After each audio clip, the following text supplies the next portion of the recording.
We remain extraordinarily concerned about the Omicron threat. Tonight, breaking news, new Omicron COVID-19 cases confirmed here at home and right around the globe. Germany locks down the unvaccinated while concern grows about a cluster at a school in New South Wales as South Africa continues to see a large spike in daily infections. It's Sunday, the 5th of December. You're watching 6 News also tonight.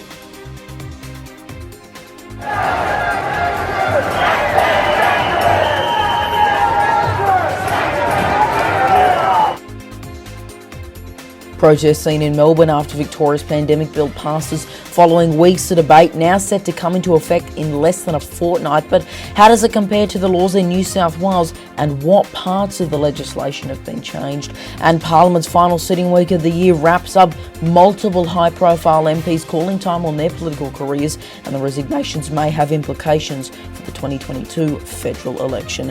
Good evening, everyone. Thanks for tuning in. Later this hour, the AFL reveals new details on the 2022 Round 1 fixture, and it's been dubbed good news for Victorians. Plus, the Fair Work Commission rules that the decision by mining giant BHP to ban unvaccinated workers from the New South Wales Hunter region's biggest coal mine was not lawful or reasonable.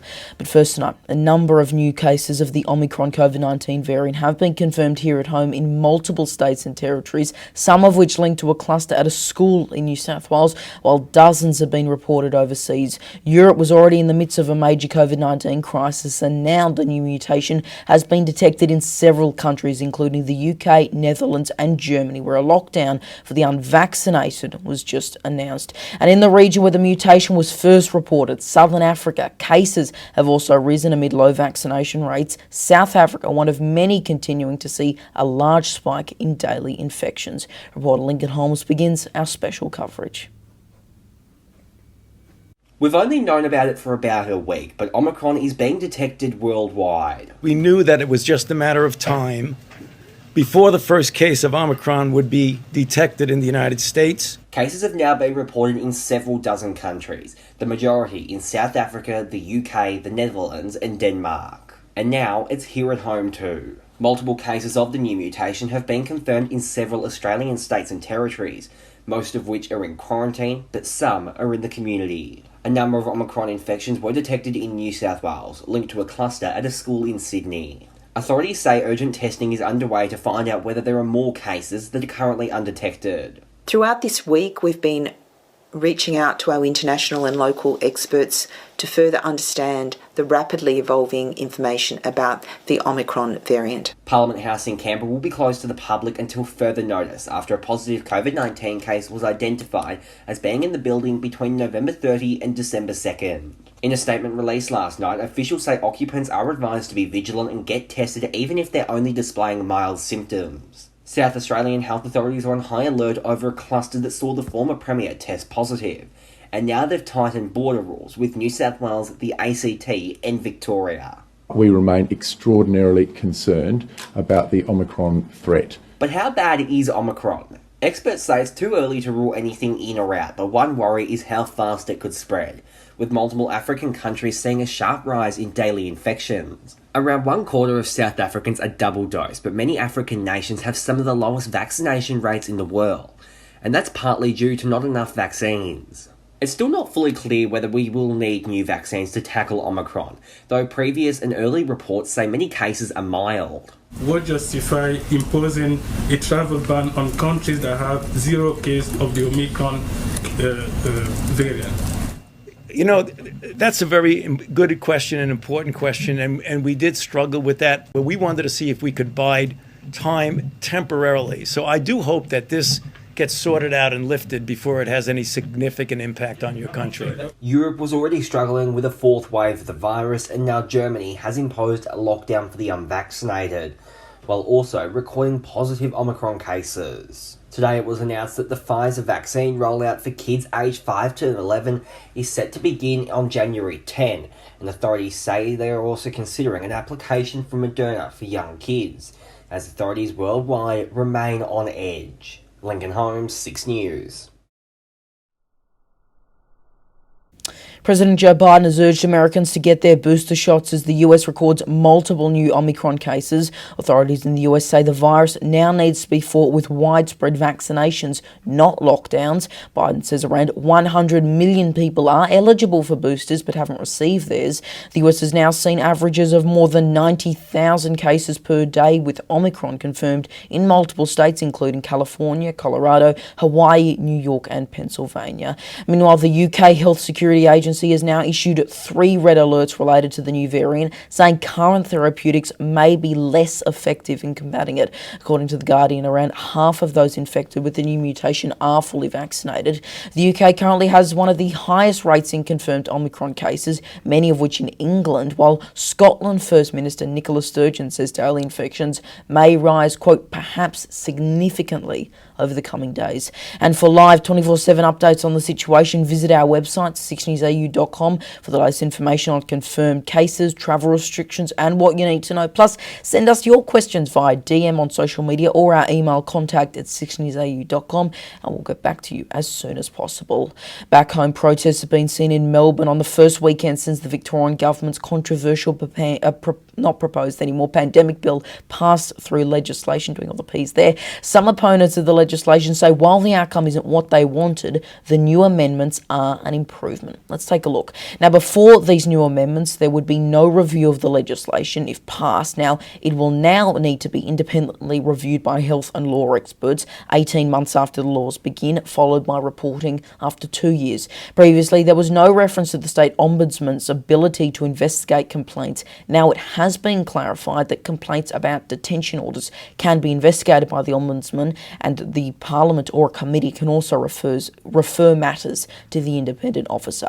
The bill did include aggravated offences that could potentially land a person in jail for up to 2 years in rare circumstances, or a maximum fine of $45,435 if they knew or ought to have known if that they were not complying with Victorian health directions. Those aggravated offences, I did it again, have now been removed, though there are still fines of just over $10,000 for failing to comply.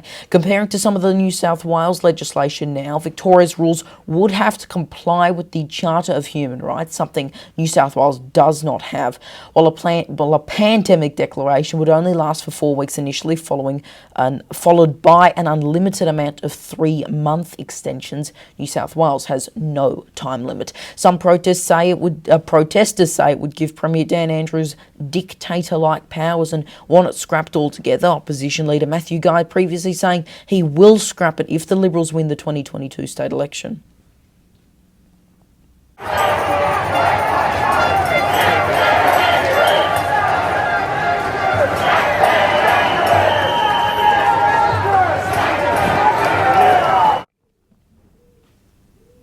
And as always, we'd love to hear your thoughts. Do you support Victoria's pandemic bill or think the amendments are an improvement? Let us know in the comments and on social media by using hashtag 6newsau or send us an email, contact@6newsau.com. Well, Parliament's final sitting week of the year has arguably been its most chaotic. There was a damning report, a flurry of resignations and more politicians behaving badly. Christian Porter and Greg Hunt were among those calling time on their high-profile political careers. In headache for the coalition, the party will now lose 11 resigning MPs and senators, and as Chief Reporter Connor Aforka explains, the resignations have implications for the 2022 federal election. The Great Resignation has reached Australian politics. Greg Hunt and Christian Porter announcing they'll not contest the next election.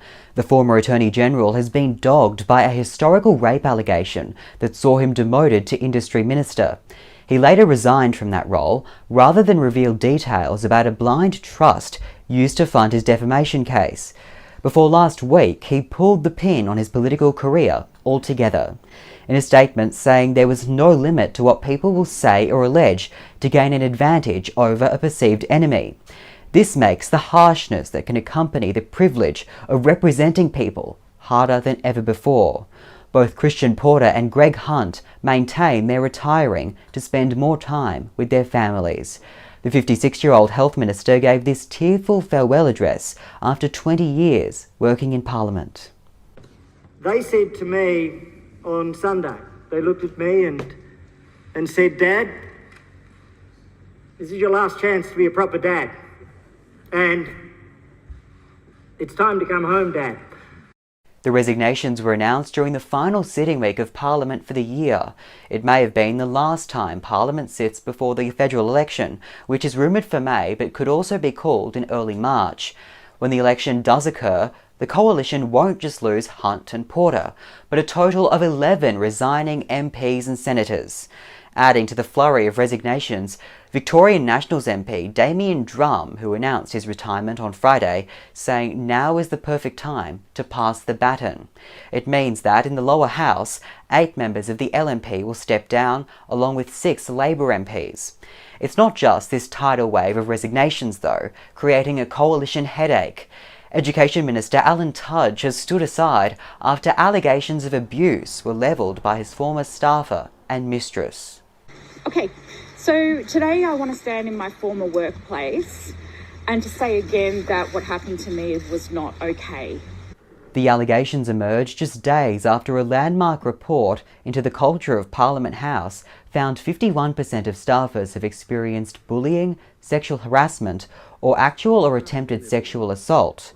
It combines to create a nightmare for the Morrison government, long criticised for having a so-called woman problem. The Liberal Party doesn't have a women problem, it has a men problem. Labor have stayed quiet because they have just as many skeletons. The two major parties will work together when they're protecting each other. There's now also a dozen positions across the coalition that must be filled months out from the election. But political analysts say the resignation of Christian Porter could be positive for Morrison, in that it removes an election distraction. Still, that's unlikely to be a game changer, they say. By all accounts, though, the election is shaping up to be close. A week ago, Clive Palmer's United Australia Party announced a preference deal with Campbell Newman's Liberal Democrats. Now there's speculation the UAP is working on a preference deal with the Liberal Party for the upcoming election, despite Clive Palmer having made remarks like this. Everything will be fine and hallelujah. This looks like a Stalinist operation, really, where everyone gets up and hails the party leader.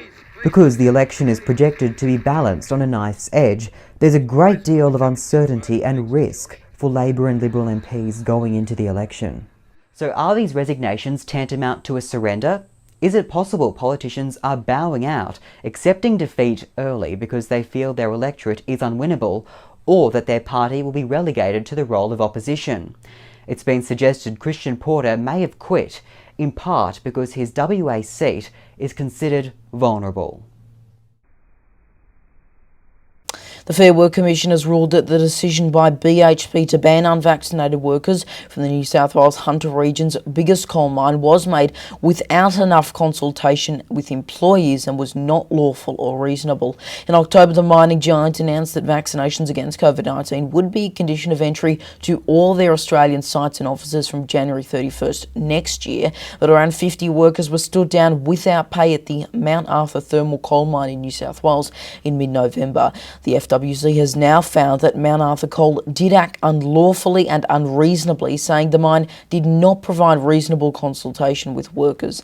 BHP has told the court it did seek feedback from staff through company emails, saying in a statement that they, quote, support widespread vaccination as the path forward for the Australian economy, and added they will work with the Commission, our people and union representatives to ensure our workplace remains as safe as possible for our for our people, their families and the community. In response, CFMEU Northern Mining and New South Wales Energy District President Peter Jordan said BHP was, quote, arrogant in imposing its mandatory vaccination policy without genuine workforce consultation or the backing of a public health order. The decision is a win for the rights of workers to be able to genuinely be consulted about matters affecting them under state workplace health and safety laws. It's understood the company's national vaccination policy remains the same. Do you support vaccine mandates? Let us know in the comments and on social media by using hashtag 6newsau or email us at contact@6newsau.com. Ben Robert-Smith's defamation trial will resume after being put on hold for months because of the New South Wales COVID-19 outbreak. The decorated soldier and Victoria Cross recipient is suing 9 newspapers after they accused him of committing war crimes in Afghanistan and punching his partner. He strenuously denies the allegations and says he was defamed. After being delayed following New South Wales Delta outbreak and lockdown earlier this year, it's now been confirmed that the so-called trial of the century will resume on February 2 in Sydney. Make sure you visit 6newsau.com to find out everything you need to know about the high-profile case. Homes have been destroyed in Queensland as flood levels rise. Nursing homes and hospitals in the town of Goondiwindi have been forced to evacuate, with the Royal Flying Doctor Service flying elderly residents to towns like Toowoomba and Warwick. Some towns in the state's southeast have also copped heavy rain, leading to knee-deep water in the streets. We'll have a full forecast later in the bulletin. Overseas now, Alec Baldwin says his acting career may be over after the fatal shooting of cinematographer Helena Hutchins on the set of his film Rust. In a new interview, Baldwin says he didn't pull the trigger and that someone, not him, put a live bullet in the gun. Baldwin also says he doesn't feel guilt because, as he says, someone else is responsible. US correspondent Jackson Gosnell has more. Leah, we're monitoring several stories here in the U.S., but the big one right now is the Alec Baldwin movie set incident. We do know that Helena Hutchins lost her life while filming Rust.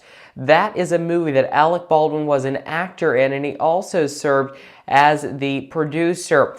We know that Baldwin remained silent for quite a while, but in a recent interview with ABC's George Stephanopoulos, he said he did not pull the trigger.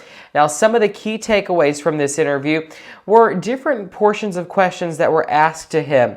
The moment that the gun went off, we're told Baldwin told George Stephanopoulos that he met Helena Hutchins during a dinner, and he says whenever the gun went off, he was very devastated. He was seen in those photos that went all over the news of him collapsing outside. When Baldwin was asked why in the world he did not check the gun, he said that the actor shouldn't be the last line of defense and basically accredited responsibility to the armorer. There have been issues on the set, and some people resigned due to safety concerns just days before this incident. Baldwin was asked about that and said that he spoke with one of those key people that the day before they quit, saying that he thanked them for their service and talked about that they did have some issues. We do also know, in addition to this, lawsuits have been filed as a result of this tragic incident on that movie set, alleging that there was some sort of negligence. Someone is responsible. According to Baldwin, the mystery of what happened will be determined by investigators once an investigation is done. He did insist that he bears absolutely no responsibility for the shooting. He says that he doesn't feel guilty. Obviously, this was a tragic incident, but he says that this incident will be investigated and an outcome will indeed happen. A lot of legal analysts are predicting that this will be a case to watch for sure, especially with a high-profile person like Alec Baldwin. Now, some on Twitter, though, they were not too kind to his interview. They said that he did not seem sincere. A lot of people do believe he will indeed face charges as a result of this incident. We will have to see what happens, and we'll be sure to continue to monitor the very latest. From right here at 6 News U.S. headquarters, I'm Jackson Gosnell. Back to you. Twitter says it's removed almost 3,500 accounts operating as, quote, state-backed information operations linked to 6 different countries. Those countries are Russia, Mexico, Tanzania, Uganda, Venezuela and China. They say just over 2,000 of those accounts, quote, amplified Chinese Communist Party narratives in regards to the treatment of Uyghurs in Xinjiang province. Now, China has long been accused of human rights abuses and even genocide against the ethnic group, with activists and others claim that 1 million Uyghurs are being detained in camps with torture, forced labour and sterilisations. The Taliban has issued a decree banning forced marriage in Afghanistan, saying women should not be considered property and must consent to marriage. Officials from the group say both men and women should be equal and, quote, no one can force women to marry by coercion or pressure. According to Al Jazeera, the decree did not mention a minimum age for marriage. Previously, it was set at 16 years old. In addition, a widow will now be allowed to marry 17 weeks after her husband's death. Well, to sport now, and the AFL has released the fixture for round 1 of the 2022 season, and many say it's good news for Victorians. All 10 Victorian teams will start off their seasons playing in Melbourne, beginning with a rematch of the grand final on Wednesday, followed by the traditional Thursday night match between Carlton and Richmond. Senior reporter Darby Travers has more. Good evening. The AFL has released the fixture for round 1 of the 2022 season in what's been dubbed great news for footy-starved Victorians after 2 years of restrictions. It all kicks off when the Demons and the Bulldogs begin on Wednesday, March 17 at the MCG for a rematch of September's grand final. That'll then be followed by the traditional Carlton-Richmond clash on Thursday. St Kilda then host Collingwood on Friday. The Cats, they'll take on Essendon in the Country game on Saturday, and Hawthorn will then play North Melbourne on Sunday. This means that all Victorian teams will start their seasons with a game in Melbourne. Both this year and last year, many were moved interstate due to the COVID-19 crisis, affected largely by Victoria's second wave and then the multiple lockdowns in previous months. Meanwhile, former New Zealand cricket all-rounder Chris Cairns is not sure he will walk again after being hospitalised following a heart attack earlier this year before then having a stroke following surgery. Cairns suffered a spinal stroke in August. He's now told the Daily Telegraph that he doesn't know if he'll ever walk again, adding it's now about understanding if I can lead a full and enjoyable life in a wheelchair, but at the same time knowing it will be different. He played 62 tests, 215 one-day internationals and 2 2020 matches for the Black Caps from 1989 until 2006. And just finally staying with cricket, New Zealand's Ajaz Patel has become the third bowler in cricket history to claim all 10 Indian wickets in the second test. The spinner recorded 4 wickets on the opening day before getting 10 for 119 to bowl out India for 325 runs. The first time that was achieved was way back in 1956, then in 1999. It is also the greatest ever bowling figure by a New Zealander. And that is the latest in sport for this Sunday. Make sure to head to our website 6newsau.com for more, with the Ashes series beginning very soon in Brisbane. Well, a far north Queensland family has discovered a saltwater crocodile wandering in their backyard. The Lutcht family have estimated that the croc, as you're seeing there, was about 8 feet long. According to the ABC, their backyard is only around 30 metres from the riverbank, and that recent flooding, the same we just mentioned earlier, allowed the croc to crawl onto their property. The couple have named the crocodile Fluffy and say he's welcome to come back anytime. And I was Arvin and Sarah with a look at what's coming up later tonight on WAMN News. Thanks, Leo. Tonight on WAMN News, your Omicron questions answered. From WA Sporter to jab plans, medical experts weigh in the new variant. Also tonight, an international anti-domestic violence campaign has entered its second week, but does the community get the message? Going digital, no more handwritten traffic fines as police ditched a pen. Plus Dr. Andrew Miller's comment. Join us tonight on the WAMN News Facebook page and YouTube channel. All right, thanks both Arvin and Sarah there. Now to tomorrow's forecast. Right across the country, Brisbane partly cloudy, 28 degrees, 21 degrees in Sydney, a chance of showers, getting up to 20 in the nation's capital, Canberra, 27 degrees in Melbourne following some rain early in the week, 24 in Hobart, 26 in Adelaide, 32 in heavy rain in Alice Springs, 33 in sunny in Perth, and in Darwin a warm but also wet top of 33.